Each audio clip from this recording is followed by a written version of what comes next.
Little Ninja. Professional comic book printing. The second item of the Litho Ninja print file checklist is to confirm that all your text and artwork falls within the safe area to avoid being trimmed off.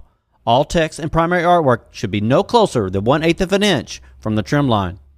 I've uploaded a standard comic book page layout so that you can see that the white area represents the safe area where all your primary text and artwork should appear.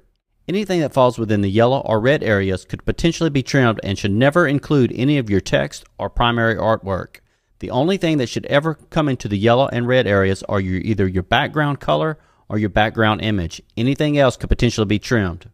As an example, I'll bring in a file that it may be sized to the correct dimensions, but it will encounter trimming issues. As you can see, we have a lot of areas that fall right along the trim line or very close to that trim line, falling in the margin area, which potentially could be trimmed. To even make it see that even better, I'll move the actual template front and actually decrease the opacity so that we can see through that.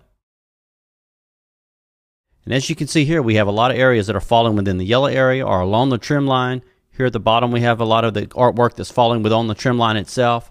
So in that scenario, there will be trimming issues because they fall on the trim line or very near to the trim line, falling in that margin area. So at all costs, avoid putting any primary text or primary artwork within the yellow areas or the red areas. Always stay within the white safe zone.